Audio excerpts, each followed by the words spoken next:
Students. इस video में आज हम स्टडी करेंगे ऑर्गेनिक केमिस्ट्री का एक और नया topic, that is complete chapter की हमें रिएक्शंस की रिकैप देनी है, that is amines. Amines chapter के अंदर हम जितनी भी रिएक्शंस हमारे इन्वॉल्व हैं हम उस रिएक्शंस के बारे में स्टडी करेंगे। तो अमाइंस के अंदर सबसे पहली रिएक्शन जो आती है हमारी वो है रिडक्शन रिएक्शन। रिडक्शन तीन कंपाउंड्स का है, पहला है नाइट्रो कंपाउंड, दूसरा है नाइट्राइज और तीसरा है अमाइन।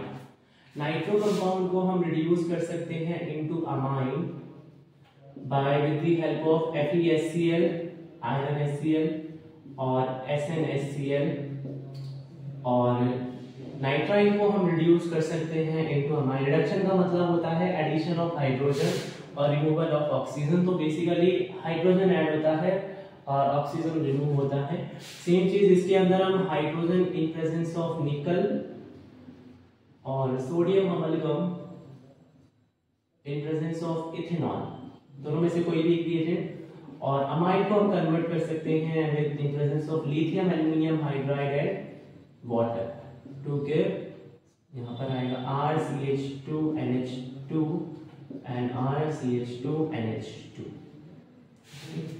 सो तीन अलग अलग केसेस हैं जिसमें हम अमाइंस को प्रिपेयर कर सकते हैं with the help of reduction. Reducing agent का इस्तेमाल करके हम अलग अलग कंपाउंड्स पर अमाइंस प्रिपेयर कर सकते हैं। First is nitro compound, NO2 group complete हो जाता है, कन्वर्ट हो जाता है into NH2 in presence of metal catalyst in presence of hydrochloric acid. Second is nitrile. Nitrile का हम metal in presence of hydrogen gas या सोडियम अमलगम इथेनॉल में मिक्स करके हम इसको रिड्यूस करा सकते हैं। अमाइन को भी हम लिथियम एल्युमिनियम हाइड्राइड जो कि बेसिकली स्ट्रॉन्ग रिड्यूसिंग एजेंट होता है उसका इस्तेमाल करके हम अमाइन को भी अमाइंस में कन्वर्ट कर सकते हैं। तो जितने कार्बन हमारे रिएक्टेंट में इन्वॉल्व होते हैं उतने ही कार्बन हमारे प्रोडक्ट में रहेंगे, पर डिफरेंस इतना होगा कि नाइट्रोजन का जो ग्रुप है, जो नाइट्रोजन एटम है वो NH2 में कन्वर्ट करेगा। जैसे यहाँ नाइट्रोजन NO2 में है वो NH2 में और यहाँ नाइट्रोजन NH2 में, बाकी सारा कार्बन की chain, that is reduction reaction. Now second reaction is ammonolysis.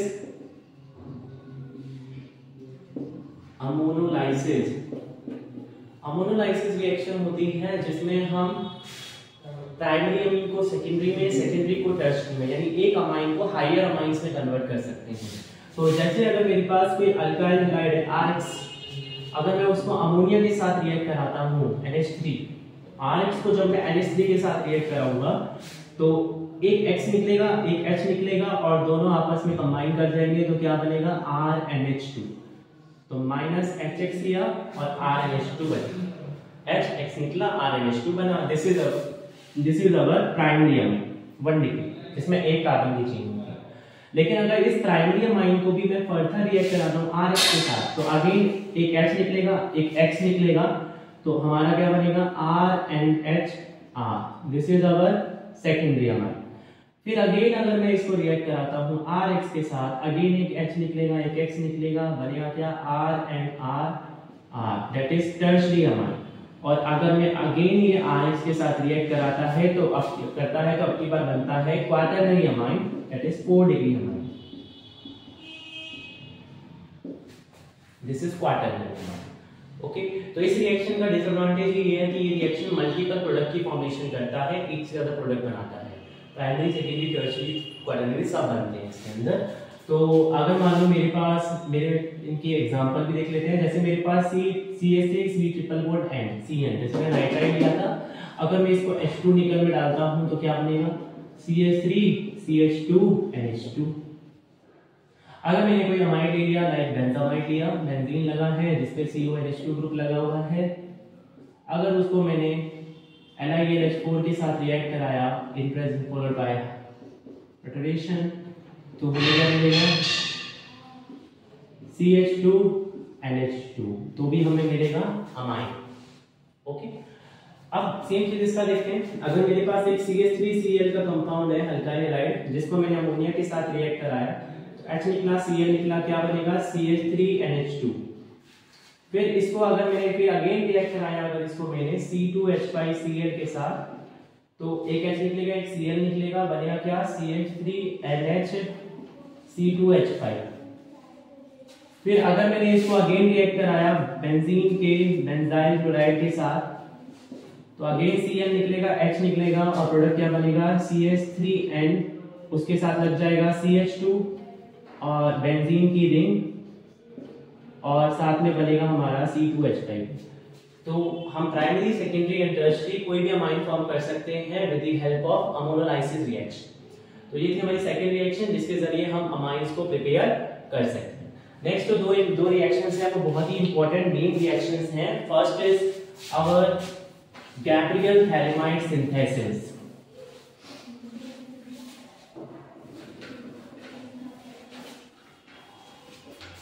तो पहली जो रिएक्शन है हमारी Gabriel phthalimide synthesis.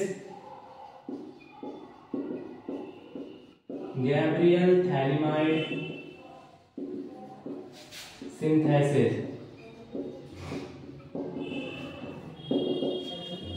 Gabriel phthalimide synthesis में क्या होता है, हम थैलेमाइड लेते हैं,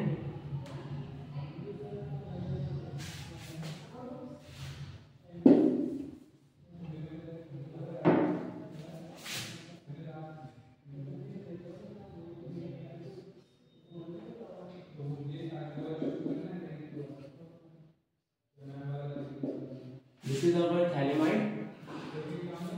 और जब मैं इस थैलेमाइड को बेस के साथ रिएक्ट कराता हूं, मान लो मैंने KOH के साथ रिएक्ट कराया, तो ये KOH क्या करेगा, इस H को एक्सट्रैक्ट करेगा, बेस जो है वो एसिडिक प्रोटॉन को एक्सट्रैक्ट करेगा और हमें मिलेगा क्या,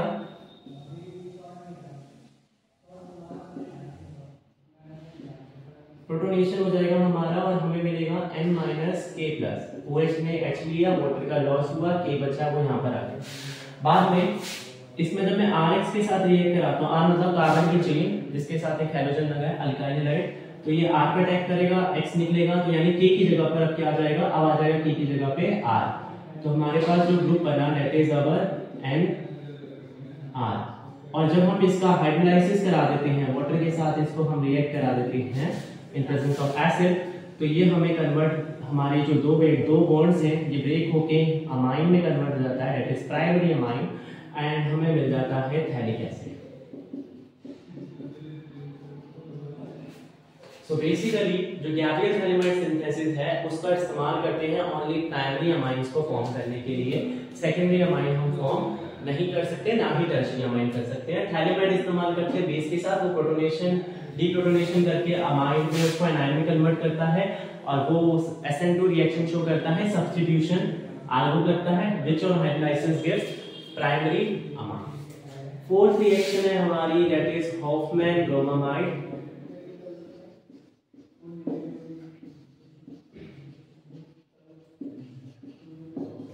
Hofmann bromamide degradation. Hofmann bromamide degradation reaction क्या होती है, जिसके अंदर हम अमाइड का इस्तेमाल करते हैं RNH2CO, RCONH2, और उसको हम ब्रोमीन के साथ रिएक्ट कराते हैं इन प्रेजेंस ऑफ NaOH,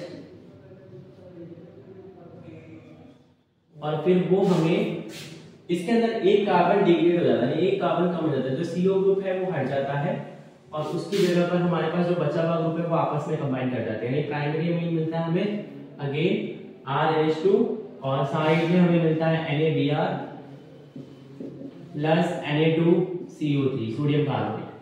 तो अब एग्जांपल देखिए, अगर मेरे पास कोई, मान लो मेरे पास है पेंटेन अमाइन, इसको मैंने अगर रिएक्ट कराया ब्रोमीन के साथ इन प्रेजेंस ऑफ NaOH, तो क्या रिएक्शन होगी, अमाइड है, ब्रोमीन है, ब्रोमोमाइड रिएक्शन होगी, यानी ये पूरा CO ग्रुप निकलेगा और हमारे पास जो बचेगा वो क्या बचेगा, कितने कार्बन थे, 1 2 3 4 4 कार्बन थे, लेकिन अब हमारे पास एक कार्बन निकल गया तो बचे कितने कार्बन, 3 कार्बन, और उसकी जगह पर आ जाएगा NH2। यानी कि ब्यूटेन अमाइड इस्तेमाल किया, 4 कार्बन ब्यूटेन अमाइड इस्तेमाल किया तो हमें मिला 3 कार्बन का propane amide. This is Hofmann bromamide degradation. Degradation एक कार्बन कम हो जाता है, that is Hofmann bromamide degradation. तो ये दो बहुत ही इंपॉर्टेंट नेम रिएक्शन है इसके अंदर। पांचवी जो नेम रिएक्शन है वो केमिकल प्रॉपर्टीज के अंदर है, दैट इज कार्बिलमाइन। ये एक टेस्ट है कार्बिलमाइन रिएक्शन,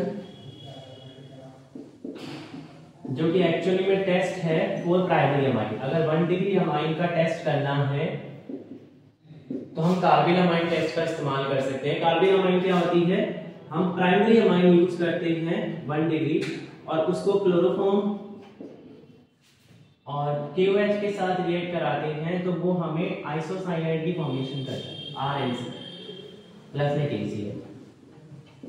RNC जो होता है आइसोसाइनाइड, इसको आइसोसाइनाइड टेस्ट भी बोलते हैं। आइसोसाइनाइड जो बनता है इसकी बहुत ही गंदी स्मेल होती है, फाउल स्मेल। तो हमें आइडेंटिफिकेशन हो जाता है कि जो हमारा अमाइन है वो प्राइमरी अमाइन है। तो अगर मेरे पास कोई अमाइन भी बने वो प्राइमरी है या नहीं है, अगर हमें इसका डिटेक्शन करना है तो उसके अंदर मैं क्लोरोफॉर्म और KOH को ऐड करूंगा। जैसे ही क्लोरोफॉर्म और KOH में उसके अंदर ऐड करूंगा तो अगर मुझे कोई फाउल स्मेल आती है, बहुत ही गंदी सी स्मेल आती है आइसोसाइनाइड की फॉर्मेशन की, तो इसका मतलब वो अमाइन मेरा प्राइमरी अमाइन है। और अगर कोई सेकेंडरी और टर्शियरी अमाइन होगा तो वो हमें पॉजिटिव टेस्ट नहीं देगा, यानी वो फाउल स्मेल की फॉर्मेशन नहीं करेगा। तो ये 3 नेम रिएक्शंस हैं, जिसमें से एक नेम रिएक्शन को हम टेस्ट की तरह भी इस्तेमाल कर सकते हैं, वो प्राइमरी अमाइन। और बाकी 2 नेम रिएक्शन जो हैं उनमें से एक रिएक्शन है जो डिग्रेडेशन रिएक्शन है, जिसके अंदर नंबर ऑफ कार्बन क्या जाते हैं कम। तो कन्वर्जन के अंदर इसका इस्तेमाल कर सकते हैं। जब भी एक कार्बन रिड्यूस करना होगा, अमाइन फॉर्म करना होगा, तो हम हॉफमैन ब्रोमाइड का इस्तेमाल कर सकते हैं। जैसे ब्यूटेन अमाइन हमने यूज किया था तो हमें क्या मिला था, प्रोपेन। ओके, तो ये 5 हमारी रिएक्शंस हो गई। अब इसके बाद जो नेक्स्ट हमारा है वो है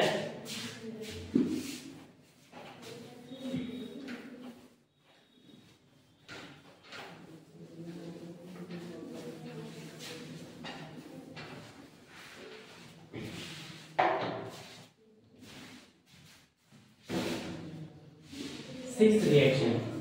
जो सिक्स्थ रिएक्शन है वो है असाइलेशन रिएक्शन।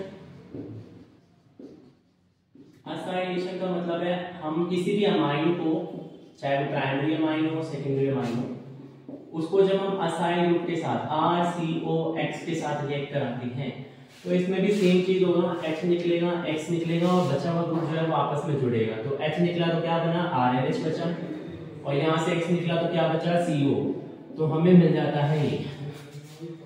ऐसे अगर मैं प्राइमरी की जगह पर सेकेंडरी अमाइन का इस्तेमाल करता हूं तो उसके अंदर भी सेम चीज होगा, RCOX डालने पर X निकलेगा, H निकलेगा और क्या बनेगा, RNRCOR। एग्जांपल देखते हैं इसका। अगर मेरे पास है CH3CH2NH2, उसको मैंने रिएक्ट कराया CH3COCl के साथ, तो H निकलेगा, Cl निकलेगा, क्या फॉर्म होगा, CH3CH2N C+CH3। तो हमारा प्रोडक्ट बन जाएगा दिस वन। तो दिस इज असाइलेशन रिएक्शन, जो कि बेसिकली एक H और एक Cl के लॉस के जरिए फॉर्म होती है। ओके, सो नेक्स्ट जो हमारी 7th रिएक्शन है दैट इज डाइसोसाइजेशन। डाइसोसाइजेशन रिएक्शन, ये डिस्टिंक्शन रिएक्शन भी होती है between primary aliphatic amine and aromatic amine.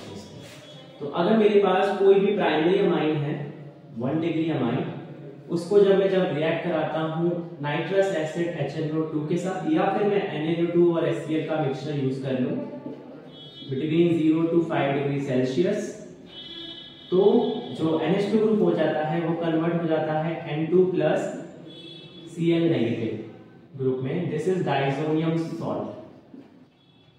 Diazonium salt. अगर इस प्राइमरी अमाइन में मैं R ग्रुप बेंजीन रिंग लेता हूं, यानी मैं एनिलीन का इस्तेमाल करता हूं, तो एनिलीन सेम रिएजेंट के साथ रिएक्ट करता है HNO2 और Na2HCl की प्रेजेंस में, तो वो भी डाइजोनियम सॉल्ट फॉर्म करता है। लेकिन जो प्राइमरी एलिफैटिक अमाइन होता है उसका डाइजोनियम सॉल्ट स्टेबल नहीं होता, वो तुरंत वाटर के साथ रिएक्ट करके सब्स्टिट्यूशन शो करके अल्कोहल फॉर्म कर देता है और नाइट्रोजन गैस उसमें रिलीज हो जाती है। लेकिन इसका जो डाइजोनियम सॉल्ट होता है वो स्टेबल होता है। यानी कि अगर प्राइमरी एलिफेटिक और प्राइमरी एरोमेटिक, एलिफेटिक का मतलब है कि अगर मेरे पास नॉर्मल कार्बन की चेन का कोई अमाइन है और मेरे पास एक बेंजीन रिंग का कोई अमाइन है, दोनों अमाइन को मुझे डिस्टिंग्विश करना है, तो ऑब्वियसली मैं कार्बिन अमाइन इस्तेमाल नहीं कर सकता क्योंकि दोनों प्राइमरी अमाइंस है, तो दोनों ही पॉजिटिव देंगे। और मैं हिंसबर्ग भी इस्तेमाल नहीं कर सकता क्योंकि दोनों प्राइमरी हैं, तो दोनों अल्कली में सॉल्युबल होंगे। तो उस केस में मैं कौन सा इस्तेमाल कर सकता हूं? डाइसोलाइजेशन, कि मैं दोनों के अंदर नाइट्रस एसिड डालूंगा तो जो इसका अमाइन होगा वो पानी में के साथ तुरंत रिएक्ट कर जाएगा, उसका डाइसोनियम सॉल्ट जैसे फॉर्म होगा वो वाटर के साथ रिएक्ट करके नाइट्रोजन गैस इवॉल्व करेगा। लेकिन जो एरोमेटिक अमाइन होगा उसका डाइसोनियम सॉल्ट स्टेबल है। डाइसोनियम सॉल्ट स्टेबल क्यों होता है? क्योंकि बेंजीन के कंपाउंड के अंदर होता है रेजोनेंस, और इसके अंदर जब रेजोनेंस होता है तो ये प्लस चार्ज क्या हो जाता है? स्टेबलाइज हो जाता है। तो इसी वजह से रेजोनेंस की वजह से इसका डाइसोनियम सॉल्ट ज्यादा स्टेबल है और इसका डाइसोनियम सॉल्ट स्टेबल नहीं होता, इसलिए ये अल्कोहल में कन्वर्ट हो जाता है। तो हम इन दोनों कंपाउंड में डिस्टिंग्विश कर सकते हैं।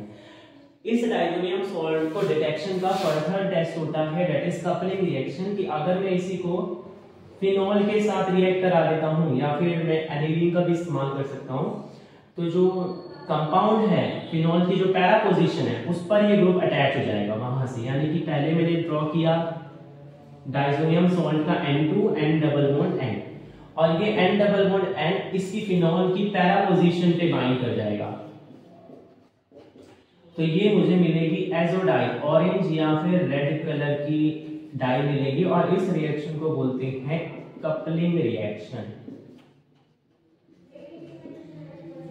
ओके, तो डाइसोनियम सॉल्ट जो होते हैं वो उनका डिटेक्शन हम कपलिंग रिएक्शन के जरिए भी कर सकते हैं, कि प्राइमरी के केस में जैसे ही डाइसोनियम सॉल्ट बनेगा उसके अंदर अगर हम फिनॉल डाल देते हैं तो कोई रिएक्शन नहीं होगी, कोई कलर नहीं मिलेगा, येलो ऑरेंज कलर का डाई नहीं मिलेगी। लेकिन जैसे ही हम एरोमेटिक अमाइन के डाइसोनियम सॉल्ट के अंदर हम फिनॉल या एनिलीन को एडिशन करेंगे तो वो तुरंत ही ऑरेंज रेड येलो कलर की एजोडाई की फॉर्मेशन करते हैं, और इसी रिएक्शन को बोलते हैं कपलिंग रिएक्शन, और वो कपल करते हैं एट पैरा पोजीशन पर। तो ये थी हमारी important reactions of amines chapter की जो हमने आज कवर की। ठीक है, थैंक यू।